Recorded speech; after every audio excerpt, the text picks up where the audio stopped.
Voltamos. Voltamos. Isso. Ok.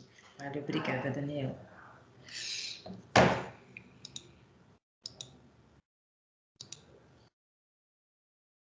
Isso aqui. Então, olhem só. A gente estava falando sobre o ciclo reprodutivo, né? Então, eu faço aí o convite para vocês depois recapitularem isso aí, né? Mesmo para poder ajudar a fixar, tá? Tem alguma pergunta? Alguma coisa em específico para a gente poder passar para frente? Não? Tá ótimo. No momento, não. Não? Agora tem mesmo que fixar, né, Pedro? É. Faz parte. Isso. Muito bem. Olha que coisa bonita, né? Também, outra coisa boa. Devia ter colocado essa imagem antes da gente ir para o intervalo. Mas, naquilo que eu comentei com vocês anteriormente, associada a tudo isso, né? Na hora que a gente fala da presença dos frutos, protegendo, né, as sementes. Isso ajuda muito na dispersão, né? Esse é o princípio clássico deles ali. A princípio é auxiliar na dispersão das sementes e, consequentemente, poder termos ali em outros locais, né, a presença, a germinação e o desenvolvimento de uma nova planta dessa espécie, né? Logicamente que aqui a gente tem, como nós falamos inicialmente, o aproveitamento de vários desses frutos no nosso hábito alimentar. E aí, né, também tinha logo no início, chamei a atenção de vocês, que nós podemos fazer a distinção, né, classificar os frutos em frutos carnosos e frutos secos, né? A própria terminologia já é bastante simbólica, já nos, né, dá a noção, mas nós temos os frutos maduros, que são aqueles onde que a parede do ovário, agora a gente já consegue enxergar por quê, a gente fala de parede do ovário, lembra a estrutura do ovário, onde tem ali a fecundação, né? A produção ali do material que literalmente vai ser fertilizado, formado embrião e a formação da semente, né? Então, quando a parede desse ovário, ele se torna macia durante o amadurecimento dessa semente, né? Inclusive, mais adiante a gente vai fazer essa distinção. A parede do ovário é denominada de pericarpo, né? Então, ali ele fica ali, ele tem uma situação que se torna mais macio, e aí a gente tem a parte dos frutos carnosos, a parte, na verdade, comestível, né? Que nós utilizamos ali para a gente poder até mesmo alimentar. E tem aqueles frutos secos, que são, inclusive, daqui a pouco eu vou mostrar a vocês, né? Tem a imagem do fruto da castanha do Pará, né? E temos ali a semente, né? Aí tem a gente utiliza aí no caso, como da castanha do Pará, a gente utiliza para alimentar a semente. E o fruto é uma estrutura, né? Extremamente dura, coesa, realmente extremamente protetora. Vou mostrar para vocês. Existem, inclusive, alguns desses frutos secos que eles se abrem, né? Eles podem se abrir para liberar sementes. Isso também é muito clássico. E dos frutos carnosos, por sua vez, uma vez eles vão sendo consumidos, vocês imaginem, os frutos carnosos que caem, né, sobre o solo, a partir do momento que ele cai, ele ali poderá, né, durante seu processo mesmo até de decomposição, ter ali a liberação, ele abre, ele se quebra, né? Ele se rompe, podendo liberar sementes, enfim. Todo um processo que auxilia e ajuda muito nessa dispersão. Como eu falei com vocês, na castanheira do Pará, onde nós consumimos a semente, né? Mas o fruto dela é um fruto seco, do qual, inclusive, ele permanece fechado, ele não tem o hábito de se abrir para ter a liberação dessas sementes, não, tá? Olhem aqui, logicamente que aqui nesse caso, olha que imagem bonita, né? Aqui eles abriram o fruto, que é considerado, obviamente, um fruto seco, presença de semente interna, né? E aqui são, como eu falei com vocês, muito utilizados por nós, porque tem, inclusive, grande valor proteico, calórico também, né? Como várias têm valor calórico também, inclusive possam ser utilizados também na produção de óleo, né? E também utilizado, a gente não pode esquecer que esses tipos de sementes, eles são muito oleaginosas, né? E também muito aproveitadas na parte de cosméticos, tá? Aqui, chamando a atenção justamente para isso, né? Então, tem todo esse uso, essa alternativa de uso, no caso das sementes, vindo de um fruto seco. Aqui é um exemplo, né, gente? A mesma coisa das nozes, né? Então, assim, nós utilizamos muito de vários das sementes desses frutos secos, como sementes, como ali associada à nossa alimentação, porque tem alto, né, poder realmente proteico, e a gente acaba utilizando. E chama a atenção de vocês, que inclusive, lá no contexto, não sei se vocês vão se recordar, mas quando a gente apresenta e fala lá na CMC sobre colesterol, né, bom colesterol, mau colesterol, a gente cita justamente essas sementes como realmente presença, né, de um bom colesterol, né? Eles são ricos em HDL. Então, o consumo deles também é bom, é benéfico nesse sentido, né? Olha também aqui para a gente ter essa observação do fruto, né, no seu conjunto, que é o fruto, e aqui é a semente, né, da castanheira do Pará. Bem, e aqui vem as perguntinhas. Quero colocar aqui para vocês, todas associadas, né, ao que a gente trabalhou até então. Vamos ver. Não respondem logo de cara, não. Vê aí se algum colega vai responder, né, para dar um tempinho para ele. Olha só, na maioria das angiospermas, o fruto é uma estrutura formada a partir do desenvolvimento da onde? Pensem direitinho, marca texto.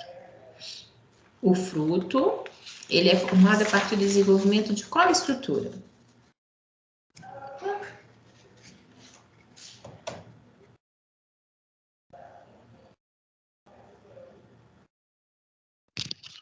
É do ovário?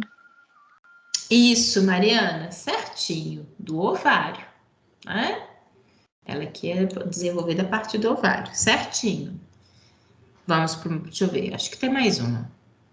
As monocotiledôneas e as eucotiledôneas abrangem cerca de 97% das espécies do filo das antófitas, sendo que mais de 2/3 das espécies de angiospermas são eucotiledôneas e as monocotiledôneas constituem a segunda maior linhagem das mesangiospermas. Nesse contexto, analise as afirmações a seguir. Então, eu vou deixar para vocês tentarem aí analisar, né?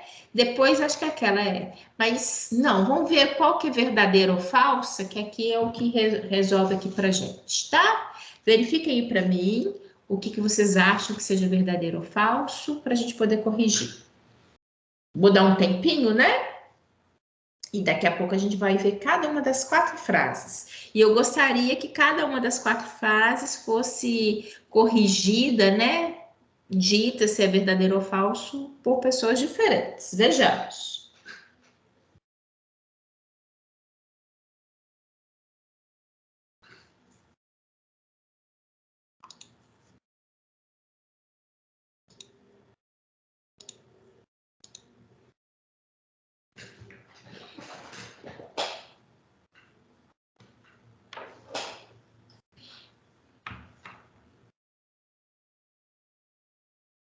Já pode responder, Lu? Dá um tempinho, só um pouquinho, Pedro, Ok. por favor. Quer dar o tempo de todo mundo.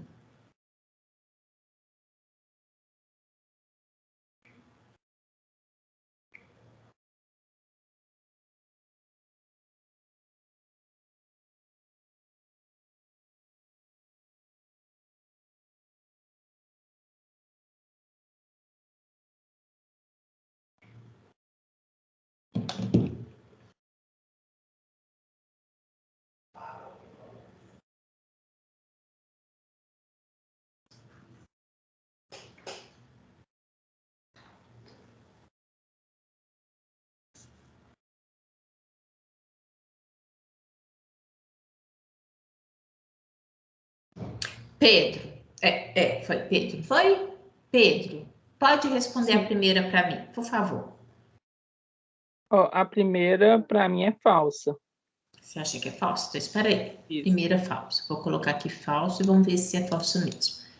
Tá, você acha que ela é falsa por quê? Porque as características que está apresentando aí, no caso, seria das monocotiledôneas, não das dicotiledôneas. Então, vejamos. As dicotiledôneas detêm algumas das características basais das angiospermas, como pólen monoaperculado e partes florais em número de 3. De fato, né? Monoaperculado e trímeras são características de monocotiledôneas e não de dicotiledôneas. Então, tá certo. Você acertou, tá certinho, Pedro. Só uma coisa. Oi, pode falar. A característica basal também entra?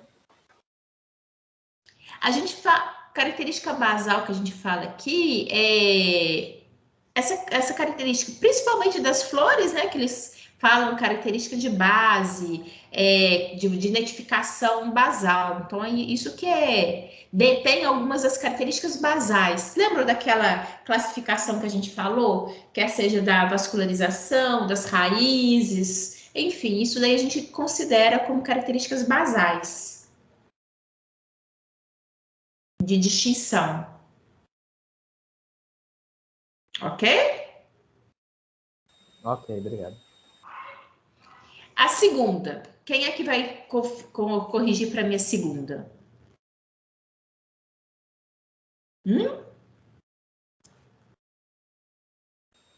Eu posso. Pode, Daniel. Então você falaria que ela é verdadeira ou falso? Verdadeiro. Verdadeiro? Vejamos. Deixa eu ver aqui. Consequentemente, então, você acha que está tudo certinho. Vamos, vejamos. Alguns dos maiores grupos de plantas representativas das monocotiledôneas são as orquídeas, gramíneas e palmeiras. De fato, né? Isso mesmo. Tá bem representado, são monocotiledôneas. Está certinho. Certinho, Daniel. Uma próxima. Quem é que vai corrigir para mim, por favor? Olha só, Lu, Bruna, Felipe, Gabriel, Karine, Lara. A Mariana até já respondeu hoje uma, o Pedro também, Rafa, Sara, Victor. Quem é que vai responder para mim essa próxima? Pessoal, se errar não tem problema. Diga, Lara, pode falar. Professora, não tenho para responder. Oi? Eu não entendi, foi o que ela falou. Eu não sei se eu tenho neurônio para responder. Eu tenho certeza que você tem neurônio suficiente, Lara. Me fala, o que você acha? Se está certo, se está errado? Só isso, verdadeiro ou falso?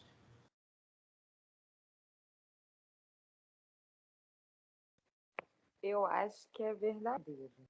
Lindíssima. Olha, faz até. Olha só, as eucotiledôneas têm uma característica derivada típica. Seu pólen triaperculado, na verdade. Isso mesmo, né? Aqui, né, ele tem 3 poros, que são clássicos das eucotiledôneas, tá bom? Então tá verdadeiro, tá certinho, sim. Tá certinho. Próxima. Quem é que fala para mim? Sobrar do neurônio, tá vendo? Tá vendo? Ah, é porque vocês ficam com receio demais a conta. Quem é que vai corrigir para mim a última?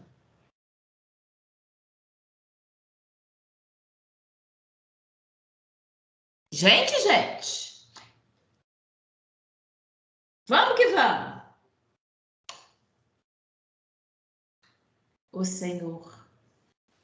Se ninguém for, eu posso ir. Daniel, eu acho que você vai poder me salvar aqui, viu?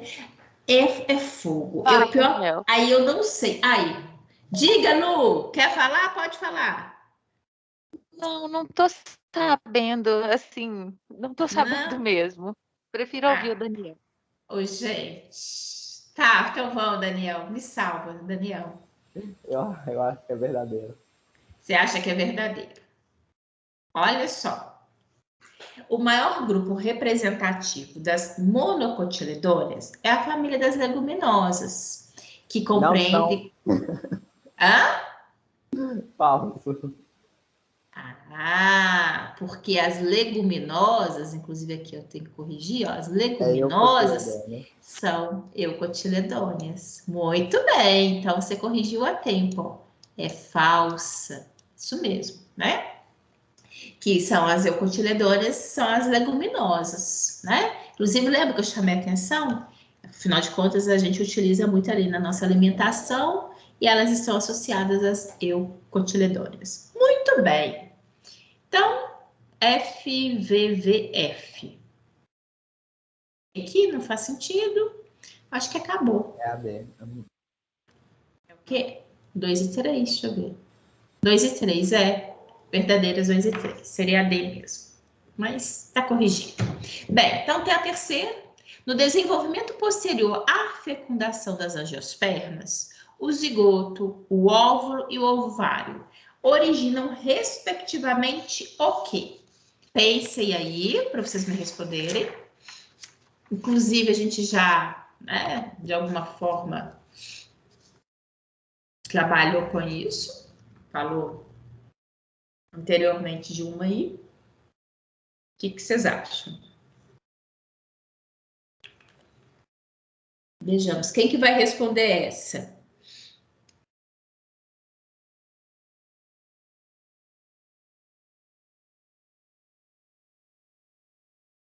Meu Deus, cadê o meu povo? Será que o meu... Pode Isso, falar? Pedro, pode. Eu ia falar.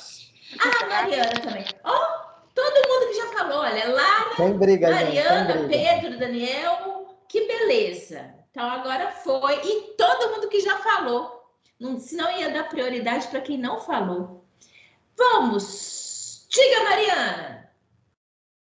Mariana fica às vezes mais caladinha. Vamos. Aproveitar, Mariana. Vamos, Mariana. Qual que você acha? É embrião, semente. Deixa eu ver aqui. Embrião, semente e fruto? Vamos ver. Zigoto, né? O zigoto vai dar origem ao embrião, tá certinho. Óvulo, semente. Isso. E o ovário, inclusive você já tinha falado na questão anterior, é o fruto. Então, é isso mesmo. Embrião, semente e fruto. Muito bem, isso mesmo. Essa estava Mariana. fácil, professora, por isso que todo mundo queria responder. Então tá bom, Lara. Então tá bom. Que bom. Nem todo mundo, viu? Foram vocês que já tinham participado. O restante tá tudo caladinho. Oh, meu Deus do céu. Eu não sei se eles não estão querendo responder porque estão na dúvida ou se eles nem estão me ouvindo, nem estão nos ouvindo. Esse que é o problema. A gente prefere acreditar que tá caladinho, sem saber. A gente prefere. E será que o Vitor tá jantando? Deve estar jantando, né? Se não Eu só tô calado, gente. Eu tô aqui, relaxa. Tá. Que Então tá bom. mentira! Sabe, eu gosto de pegar no pé assim. Vou te pelo falar que eu menos já comi, querida. quando ele não tá ouvindo, ele pelo menos aí ele fala, entendeu? Ele se manifesta. Se eu soubesse aqui o ponto-chave de cada um de vocês, eu ia falar, viu, gente? Mas como eu não sei, só sei da janta do Vitor, então fica. Então é isso aí. Deixa eu ver se tem mais alguma. Não, tem. Tá, então, gente, agora vai dar prosseguimento. Vocês vão ver o seguinte, que alguns tópicos aqui, né, são inerentes. Quando a gente fala de célula, a gente fala de célula lá no CMC. A gente, inclusive, naquele momento, a gente falou assim, olha, existem algumas características de célula que a gente cita, né? A célula de plantas, células de vegetais, mas naquele momento, o foco, né, central é célula humana, célula animal. Então, a gente faz isso. Mas existem algumas características aqui, que inclusive é citado, né, pelo nosso livro didático, e que é participativo, é geral, existem algumas características que, por exemplo, um tecido simples lá, né? Na hora que a gente estuda dentro da estrutura corporal humana, é a mesma característica que a gente vê aqui também. Então, existem esses tópicos que eu vou abordar, que eu vou chamar a atenção de vocês, né? Mas que, enfim, que complementam aqui para a gente entender, principalmente naquela composição tecidual básica, né? De formação das plantas, tá bom? Bem, e as células não é diferente aqui, obviamente, são as unidades fundamentais, né, na construção dos seres vivos, e aqui é das plantas, com as mesmas características, inclusive das quais a gente já trabalhou, né? A presença, no caso da célula vegetal, de uma parede celular, que inclusive confere maior rigidez, das organelas citoplasmáticas, de algumas que são particulares, né? Quando a gente fala aqui dos plastídeos, que confere ali muito em termos de reserva, sendo os cloroplastos ali, os clássicos, né? Os plastos, que são os clássicos que vão conter ali o cloroplasto. Nós temos as estruturas dos vacúolos, né? Olha que enorme a estrutura de vacúolo aqui, que é tipo de célula vegetal. Então, existem algumas coisas que já foram, inclusive, exploradas por vocês anteriormente. Mas, aqui a gente precisa de chamar a atenção, porque a partir do momento que nós temos essa construção, esse conjunto de estruturas celulares, nós temos a formação de tecidos. E aí nós temos, né, tecidos diferenciados, obviamente porque apresentam algumas características e que permitem que tenham funções também especializadas, que é o que a gente vai observar agora, né? Então, essa composição, isso aqui é uma imagem, uma foto sobre microscopia óptica, né? Do qual a gente consegue observar cada estrutura dessa, uma estrutura celular, a constituição, né? Aqui de diversas camadas, de diversos tecidos diferentes, inclusive, que nós vamos passar a conseguir identificá-los, tá? Além daquelas estruturas clássicas, vasculares, mas também outras regiões. Quais outras regiões? Existe até fácil da gente poder identificar de alguma forma também. Existem três, né, áreas clássicas, ou três sistemas clássicos que nós podemos identificar numa estrutura vegetal das angiospermas, que são o sistema fundamental, que é a maior parte, se vocês observarem, olhem, é a maior parte da estrutura tecidual da planta. Tem um sistema dérmico, que o próprio nome é sugestivo, né? A derme, o revestimento, que ele é observado nas extremidades, olha, tanto observado no polo superior, como no polo inferior também. Ele vem revestindo, né? Aí os demais tecidos. E o sistema vascular, que é aquele compreendido basicamente pelo xilema e pelo floema, e que tem aqui essa associação. Eles se tornam cada vez mais especializados e mais aptos, uma vez que a gente tem aqui plantas, né, que inclusive vão apresentar crescimento primário, que é o crescimento em tamanho, e também crescimento secundário, que é em espessura, e que possam, de fato, atingir, né, alturas bastante consideráveis. Então, tudo isso se torna possível por um sistema vascular também bem desenvolvido, né? Bem, vamos entrar em maior detalhe em relação a esses sistemas. Já apresentei vocês anteriormente, vocês devem se lembrar, quando a gente fala de meristema, né? Meristema é um conjunto de células que entram em processo de divisão celular. Então, seria a base formadora, né? Na hora que é uma região meristemática, é uma região onde nós observamos, então, essas células que conseguem se multiplicar, né? Dar origem a novas células em grande quantidade e, consequentemente, dá a possibilidade do desenvolvimento daquela planta, né? E existem o que a gente fala desde ali, por que a gente está falando dessa estrutura de meristema? Porque nós temos, né, os meristemas primários, que são observados durante o processo de desenvolvimento do embrião, que são protoderme, o procâmbio e o meristema fundamental. Até chamei a atenção de vocês aqui, né? O protoderme, o procâmbio e o meristema, tá? Esse meristema, tanto o meristema fundamental, que está aqui, né, que pode ser observado em termos dessas camadas, mas também tem uma região de meristema que a gente denomina meristema apical, né? É que está mais no ápice, mais na extremidade, e que aí vai dando origem, né, às células que vão se desenvolvendo, e logicamente, por que isso é importante? Porque desde aquele momento da formação ali do embrião, a partir de então agora eu preciso ter um desenvolvimento muito grande de células para dar origem aos diferentes tecidos e, consequentemente, permitir o desenvolvimento daquela planta. E é isso que a gente tem.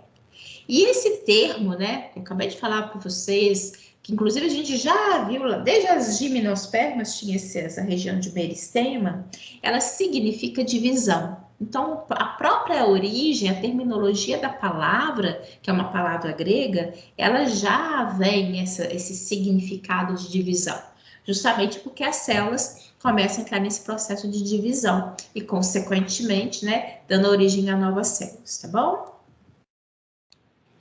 Né, logicamente, eu comentei com vocês, isso daí é fundamental, porque a partir do momento, né, desse desenvolvimento inicial, os tecidos iniciais que vão permitir o desenvolvimento dessa planta, o que é fundamental, né, para que aquele objetivo inicial, né, se concretize. Afinal de contas, qual que é o objetivo? Que a partir da semente eu tenha a possibilidade do desenvolvimento de uma nova planta. Então, é por isso, né? Então, aí a gente denomina, inclusive, de corpo primário, essa formação, né? A partir desses tecidos iniciais, tecidos primários. Olha aqui, mais uma vez, aquela mesma imagem, né? Chamando atenção em relação a essa região inicial, né? E que vai promover o desenvolvimento dos tecidos da planta. E vão dar origem, né, a quais tecidos, né, a quais regiões? Bem, eu já chamei a atenção para vocês, aqueles 3 sistemas, o vascular, o dérmico e a própria região do parênquima, né? E agora nós vamos ver um pouco mais de detalhe em relação às características desses tecidos, né? O que eles realmente representam, se eles são tecidos mais simples ou se eles são tecidos mais complexos, né? Enfim, e o que a gente observa? O sistema dérmico, como eu falei com vocês, ele é o sistema de revestimento. Ele compreende a epiderme. E a epiderme está presente, né? Tanto aqui na região superior como inferior, olha. O raciocínio, ele é semelhante, obviamente, quando a gente fala dos nossos tecidos, né? Existe um tecido de revestimento, sendo o revestimento mais externo compreendido pela epiderme. Aqui também tem essa mesma nomenclatura, tá? E ele é um tecido simples. O que significa? Ele é composto por o mesmo tipo celular, tá bom? E ele vai ser observado tanto em cima como embaixo, porque ele realmente, né, permite, ele vai proteger, ele vai realmente, inclusive a epiderme das plantas, ela tem um conceito protetor, inclusive ao local onde nós temos os estômatos, que são células específicas que a gente vai observar mais adiante, e que tem justamente essa pegada, né, de manter, obter a presença do CO2, né, ter a liberação de oxigênio. Então, são células muito específicas e reguladoras ali da planta, tá? Aqui do sistema vascular, o sistema vascular, ele tem como eu falei com vocês, ele compreende os vasos de condução que nós já conhecemos. Xilema, condutor de água, floema, que de seiva elaborada, né? Então, nós observamos aqui, esse seria o sistema vascular, esse conjunto, né? Onde nós temos esses 2 vasos condutores tão clássicos, né? Ele é um tipo aqui de um tecido complexo, porque ele tem mais de um tipo de célula, né?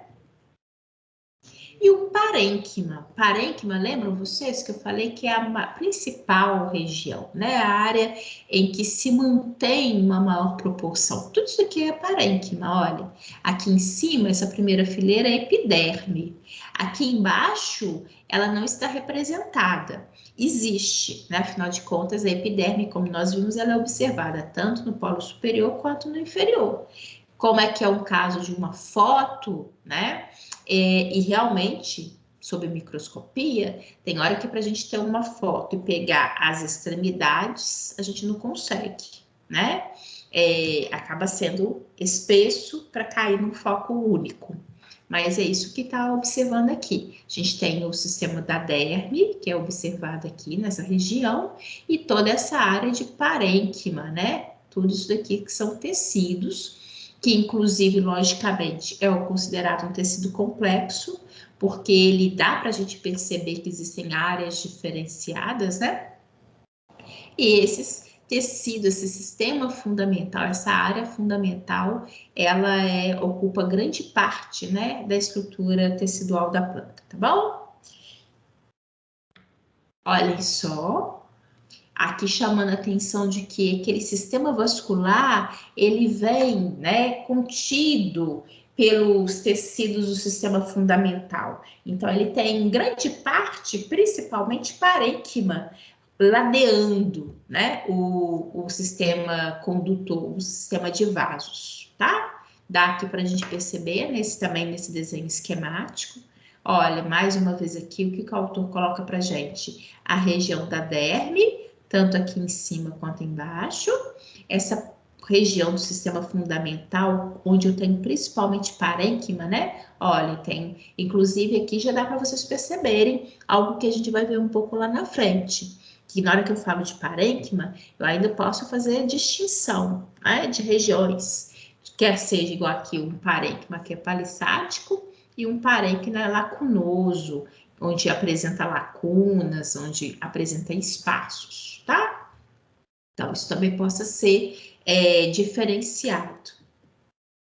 Aqui, eu gostei desse desenho esquemático, porque inclusive naquela região, né, que eu falei com vocês do meristema, que eu falei que ele se caracteriza por ter células jovens, células em processo de divisão celular, e aqui nesse desenho esquemático o autor representou isso, né, clássico. Afinal de contas, o que ele está mostrando aqui pra gente são diferentes fases de mitose, né, só para vocês matarem a saudade um pouquinho.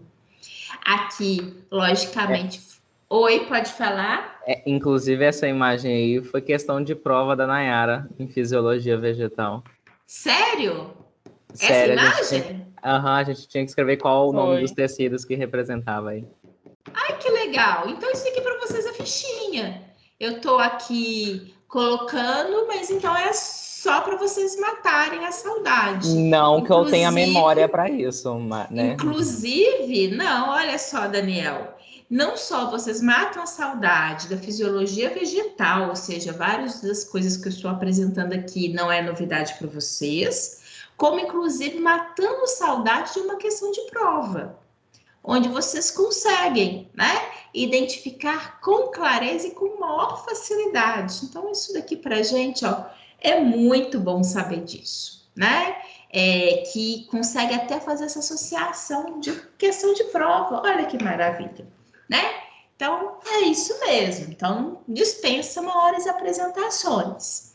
Temos aqui o tecido meristemático, que corresponde com essa função, né, de presença de novas células, ao sistema vascular, observado tanto aqui no floema quanto à região do xilema, e nós temos o sistema fundamental, com parênquima, colênquima e esclerênquima, sendo inclusive o que a gente destacou que o parênquima é mais representativo, né, observado em maior proporção, maior extensão ali na hora dessa análise tecidual, tá bom?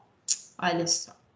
Aqui para vocês ó, fichinha. Eu tô chamando a atenção aqui das angiospermas, mas, né, é algo que vocês realmente só estão recordando. Se a gente fizer um corte transversal, né? E observar a região do tronco, o que eu consigo perceber? Existe uma região externa, tá? Essa região externa, que é denominada de região cortical, tá? Que é a região mais externa. Existe uma região central, denominada de região medular. O que eu chamo a atenção de vocês, inclusive essa delimitação, ela não é única, não é exclusiva aqui em um ambiente vegetal. A gente observa, por exemplo, essa mesma associação, essa mesma divisão, por exemplo, quando a gente, só para fazer link, né? Quando a gente estuda um rim, região cortical, região medular, né? Quando, enfim, quando você vê lá, agora eu vou fundo, quando a gente, quando eu acho que acho que para a turma de vocês, eu acho que foi eu que lecionei a morfo, né? A morfo comparada, onde a gente coloca ali para vocês até uma parte de endócrino, né? De glândulas endócrinas, tem a região cortical, tem a região medular, e é sempre essa associação. Região mais externa cortical, região central medular. O que eu quero com isso mostrar para vocês que essa característica ela perpetua, né? Independente ali, é algo que fica fácil dessa associação, né? Então, região cortical ou córtex, e corresponde a essa região mais externa. Inclusive aqui, né? A gente observa aqui de uma maneira que o autor até coloca aqui para gente, região do córtex, e logo em seguida a gente consegue perceber várias camadas, né? Até realmente chegar na região central medular, eu tenho várias camadas. Quais são elas? A disposição de uma vascularização de um tecido vascular, que é do floema, né? Logo depois, a gente tem uma região de câmbio, que é esse verde mais forte, mais intenso daqui. E logo em seguida, uma outra região, que é uma região também vascular, do xilema, até que eu chegue à região central, tá? Então, toda essa parte daqui, ó, compreendida entre córtex, floema, câmbio e o próprio xilema, seria a região cortical e região medular. Olhem só que bonito aqui nessa representação, inclusive, né? Seria um corte de uma raiz, tá? E que dá para a gente perceber essas mesmas questões, tá bom? Região cortical, a região medular, e aqui o que é interessante chamar, né? Que nessa região mais central, na raiz, nós temos a presença de vasos condutores organizados, né? Que seria aqui o xilema e a ladeada pelo floema, tá? A estrutura da folha, né? Olha só o que a gente tem aqui. A gente pode pegar justamente, inclusive, cortes, desenhos esquemáticos que eu mostrei para vocês anteriormente, era uma anatomia de folha também, onde a gente tem uma região de derme, superior e inferior, a região fundamental com a parênquima, né? Inclusive esse parênquima palissático que a gente tem aqui, e a região vascular, que é essa estrutura que nós temos tanto aqui como aqui, ó. Por que vascular? Porque tem a presença do xilema e do floema, tá?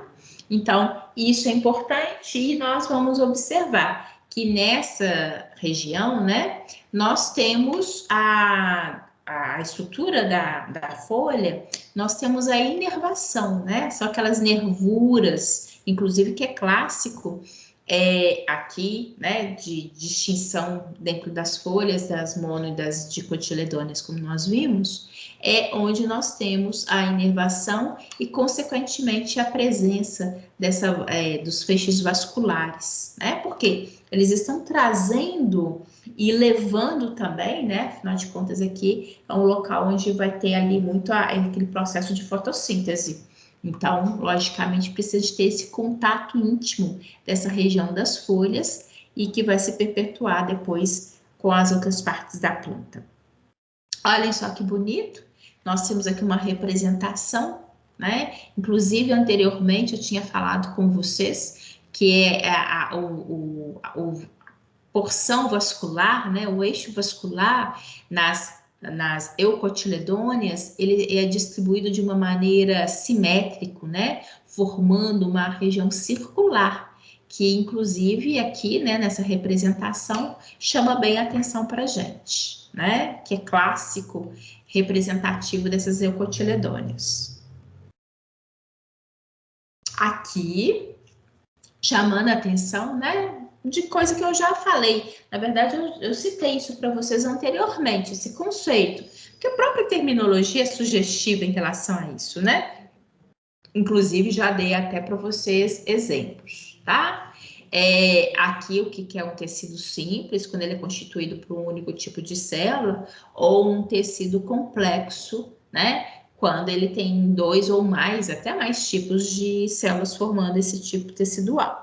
Né? Então, isso daqui eu já tinha chamado a atenção para vocês anteriormente, que inclusive, logicamente, a gente está aqui dando esses detalhes dentro da anatomia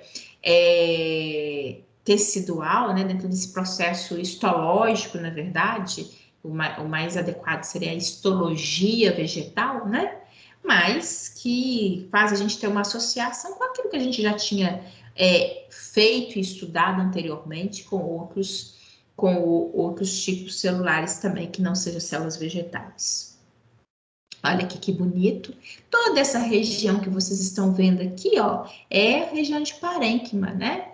Formado por riqueza ali de células, células, inclusive, com a presença grande, né, de vacúolo e parede celular delgada, ou seja, relativamente fina, né? Então, o que nós temos aqui? Essa composição, por isso que chama até atenção, acredito que dê para vocês perceberem em relação a esse parênquima, uma composição realmente de uma quantidade muito grande por células, mas ao mesmo tempo uma certa delicadeza, né? Por quê? A parede celular ela é delgada aqui, então isso dá uma leveza, né? Uma delicadeza para essa composição tecidual.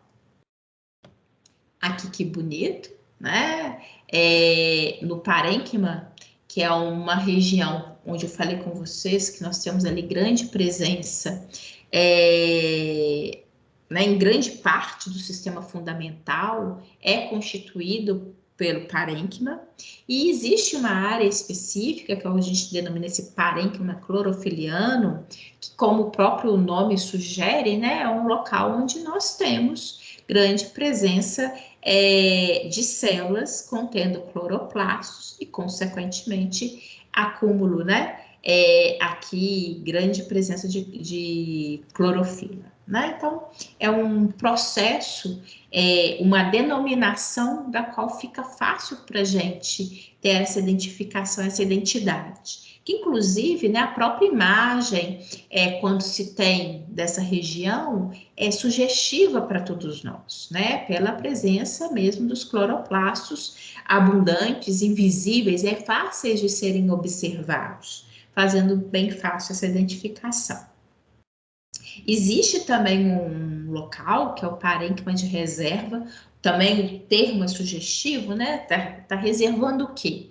Ele é um local de reservamento de nutrientes, tá? Logicamente, a gente não tem, pela identificação da foto, a identidade do conteúdo que está sendo reservado, né?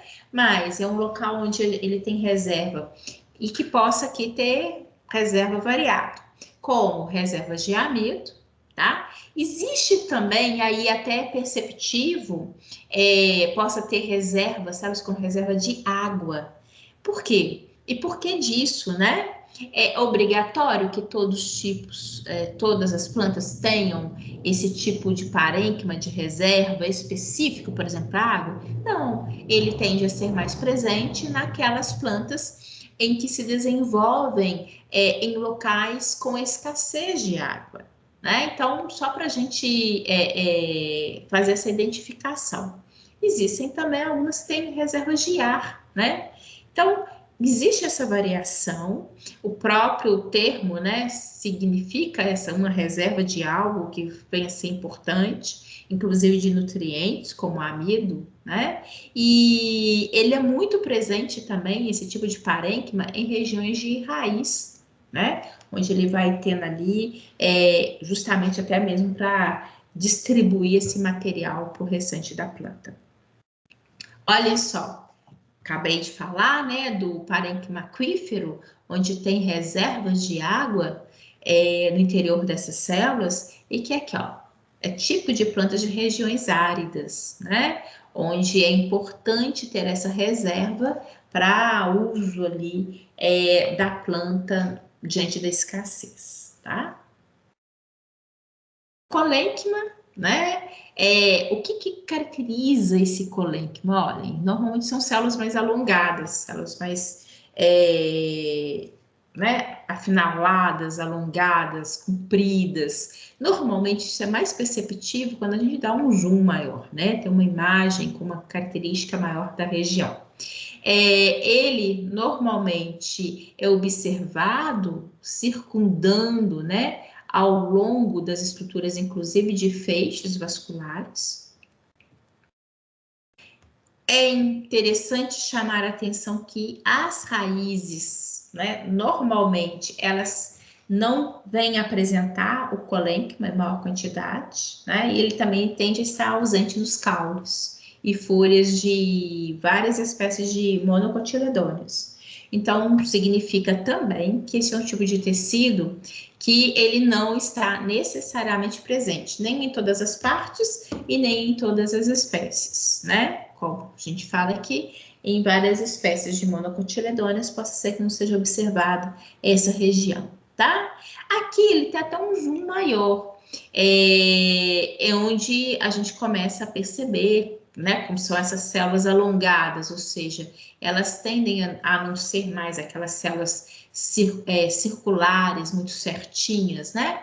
Elas vão se tornando mais alongadas, mas vão se afinalando nas extremidades.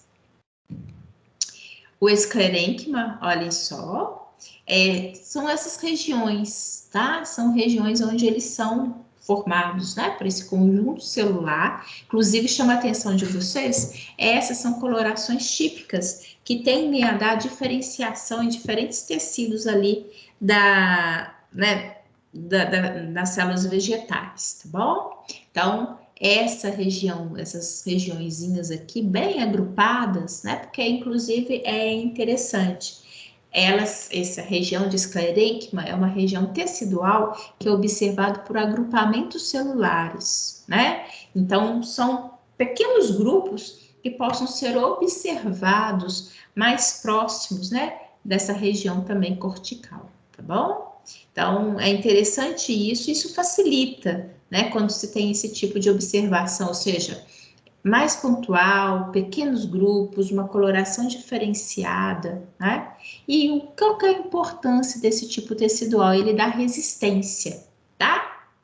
Há regiões da planta em que seja necessária em termos de mesmo de fixação, de maior resistência, maior proteção mesmo para o desenvolvimento da planta.